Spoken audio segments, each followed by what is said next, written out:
YB stays on your neck. It's on my neck. Yo, my dons, make sure you hit that like button, comment, subscribe, and obviously hit the bell for notifications. So, Paulie Malignaggi versus Artem Lobov. Wow, this is what you call a shocker. When I say a shocker, it's shocking from Paulie Malignaggi's side. I believe, the reason I fell out of love with Conor McTapper was because I'm all for shit talking. I love a good SHIT talk. I love it. If you want to talk crap, more the merrier, in my opinion. However, if you talk it, you've really got to make sure you back it up. Now, some fighters, they don't talk much, and they get in there and they jack, or they get in there and they quit. That, in a way, you can moan at them, but it's not the same. When you talk greasy, yeah, you've really got to make sure you're on your A game. You can't talk sick and then get choked and then start tapping out. You can't do that. Be humble. If you want to tap out, that's your business, but you can't talk like you're ruthless. You can't talk about putting people in graves and whatnot, and then you go in there and you're tapping and looking for a way out. You can't do. You got to be consistent here, yeah. And the reason that's relevant is because Paulie, he was spitting at people, he was slapping people, or slapping Artem, etc., etc. Being real greasy, talking about, oh yeah, I'm a boxer, you've never won a fight in your life, talking about how much of a bum Lobov is. And the issue is, like I was saying, when you talk these things, when you talk your opponent down, it makes it quite risky, especially for Paulie, because Paulie, she has no power. Well, you knew that in his boxing career, he has no power, and he's got fragile hands. So in reality, he should have been very careful with what he's saying. Now, I understand promotions about making money, that's fine. But your credibility comes into question here. Because you would say, like, I might even disagree, Artem Lobov is a shocking boxer.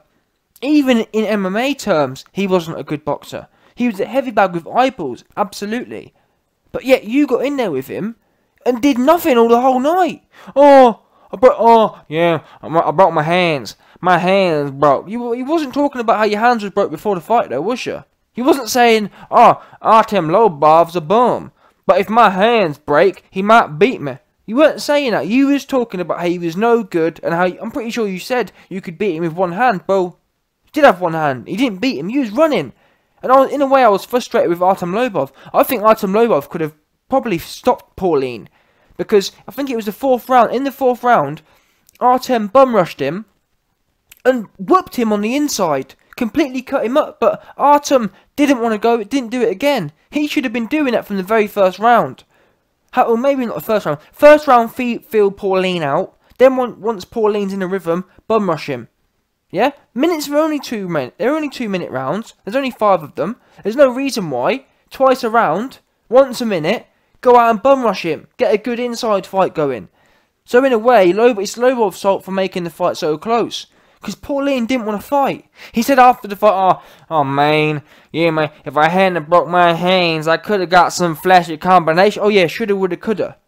And like I said a minute ago, what frustrates me is you wasn't talking about eventualities before the fight. You wasn't talking about, well man, if I break my hands, Artem Lobov might piece me up. You weren't saying that. You were talking about how he was no good, how on his best day he couldn't beat you on your worst. You should have considered the fact you might break your hands before the fight. It's no good after the fight making excuses. Oh, I broke my hands, and if I coulda, woulda, shoulda, I got robbed. You didn't get robbed, bruv. Yeah? You're lucky Artem Lobov didn't bum rush you some more, because you'd have gone out on your back. That was an embarrassing performance for boxing. Because let's not forget, boxers, retired or not, he hasn't been that long retired. But as I was saying, Artem Lobov isn't even a good boxer. It's not like he was fighting McGregor. McGregor's not a great boxer either, but he's a much higher caliber than Lobov. Lobov's such a low caliber boxer. This should have been miles apart. It really should have been. It should never have been close like that. All he had was one. He kept saying, oh man, I landed my jabs. I landed my jabs. Your jabs and what? This is a fight. And you got to bear in mind as well, this wasn't a boxing match. He kept saying, oh, I outboxed him. This was a bare knuckle match. Bare knuckle has different rules to boxing. It's more about being ruthless. It's more about inside fighting, getting stuck in. If you look at Lobov's last fight, that's what a bare knuckle fight's about. Getting stuck in. Paulie was running the whole night. And it's not even like he was running and being smart and piecing him up. He didn't do anything. And he kept saying, oh, I was piecing Lobov up with my jab. You threw your jab about 3-6, no, what of a lie.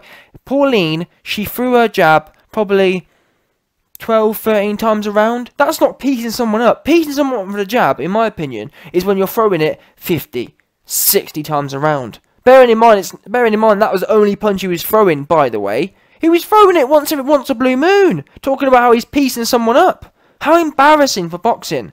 To be fair, he did look shot. His legs he looked like he was fighting on stilts. He had Dylan White legs, them bowed out stiff legs. No fluidity in his legs. Looked shot to pieces. Little soft midsection. And I'm disappointed really Lobov didn't get stuck in. He should have been bum rushing Pauline. Chin down, hands up, bum rush him. Get on the inside and open him up. Because he didn't have nothing for you. And it was truly sad, to be honest, to see Pauline after the fight. The excuses he came up with. Oh, I broke my hand. Like, yeah, you meant to push through it. Isn't that the point of being a fighter? You push through them things. You must have anticipated. I wonder what he was doing in the camp. You must have anticipated. Or surely, have you not learnt how to, like, I don't know, how to negotiate your way through a fight? I.e., he said... Basically, how he said he broke his hand was, he jabbed to Artem's body and dinged the right hand over the top. Now, if I was him, I'd be thinking, you know what? For the start of this fight, I'm going to throw my power hands to the body, because I don't want to break them early. Now, fair enough, towards the end of the fight, let's say you get through the first 2.5 rounds, and your hands are okay, you can then say, alright, I've been investing in his body, because you're less likely to hurt your hands if you're punching someone's arms or their body. Especially Artem's head. Look at Artem's head. Artem's got a proper bowl head. It's proper bulbous. All it is pure bone. His head's full of bone. Big bony ass. One of them, what's his name? He reminds me of what are them early humans? I forgot what they're called. But he reminds me of one of them, you know them humans from thousands of years ago. One of them ones there. That's what Artem's head reminds me of. That typical Russian, forgot the names of them. But yeah, he's got that kind of head. Now, Paulie should have known, let's not throw a massive right hand as one of my first shots in the first round. Bang. He does that. In this, bearing in mind, Pauline is meant to be some massive boxing, some massive boxing don, some massive boxing IQ. And he comes out throwing right hands to a mammoth's head. How did that work out for you? Oh, he broke his hand. But not only did you break your hand, that was your whole excuse. Oh, coulda, woulda, shoulda. Why didn't you punch him with your broken hand? Now, it's easy for me to say, but let's get something straight here. I wasn't the one writing a massive cheque that he couldn't cash. You wasn't talking before the fight about all the excuses you might come up with. You was talking about how you were classes above him. And after the fight, you're telling everyone, oh yeah, I completely outboxed him. The judges robbed me. Are you joking? He didn't do anything. Now, as I keep saying, Lobov could have been a lot better as well. He could have really won that fight, but the bottom line for me is Pauline was never going to win that fight like that, throwing a jab. And he wasn't even throwing it. How many double jabs did you see Pauline throw? None. Did you ever see Pauline really get his jab going? No. It was the most boring fight going, to be honest with you. Apart from that 4th round when he got bum rushed. And then he got opened up. And Pauline even admitted, oh, I got opened up in the clinch. That's where he got all the damage done. So I'm a bit disappointed in Lobov, to be honest, on his side of things. He should have he should have known my business is on the inside. That's what he was talking about. This whole build-up, Lobov was saying, yep, I'm an MMA fighter, so in the clinch, in the pocket, is going to be me. And funnily enough, his best work was on the inside, but he only ran in once or twice. What sort of strategy is that? Very disappointing, and I can't even blame his corner either, because I was listening to the corner, and they were telling him, don't leave it in the judge's hands here, get stuck in, but he didn't want to. Now, to be fair, in my experience, it is easier said than done. When you're fighting someone and you get told to run in, it's not as simple, especially with Pauline, because he wasn't throwing much. When you're fighting someone who's not throwing much, it gives the illusion that they're looking to set you up, they're looking to counter you, they're looking to catch you on the way in. However, a good coach or a good fighter with some IQ would have noticed, wait there a minute, for the last 4 rounds, Pauline hasn't been throwing his right hand. Therefore, or Pauline hasn't been throwing his right hand, and he's only been throwing jabs and check left hooks. So when you know everything's coming from Pauline's left side, Especially when Thingamajig was fighting southpaw. He could have ran in southpaw, switched it up on the inside and munched him up. Come in tight. All you got to do is protect yourself from the left side.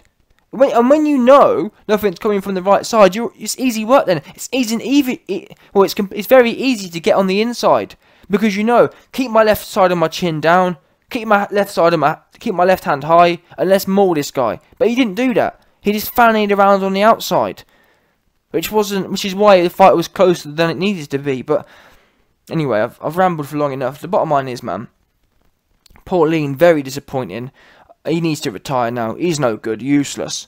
He's funny. After the fight, he was talking about, yeah, man, it's lucky I lost because I was going to carry on. Carry on. No one wants to see that. No one wants to see that at all. I felt bad for the promotion because they were expecting the way Pauline was carrying on. Don't get me wrong, I wasn't expecting Pauline to suddenly become a Mike Tyson, but I was expecting him to really show his boxing prowess. And really, as I was saying a minute ago, Artem Lobov he's not even a good MMA boxer. He's one of the worst MMA boxers going, as it happens. He's not good at anything, very sloppy. So I was expecting Pauline, a former world champion, a dude who arguably beat Adrian Broner, by the way, and this was a prime Adrian Broner, not the shot to pieces thing we have now. This was a hands throwing Broner, and Pauline hung with him for 95% of the fight. I was expecting him to really put on a performance. Shocking. Because even with one hand, why didn't we see Pauline marching forward and bullying him with a jab? I don't know. Or something. Show me something, Pauline, after all that talk. Typical. He is another USA, New Yorker mouthpiece. Another one. Exposed.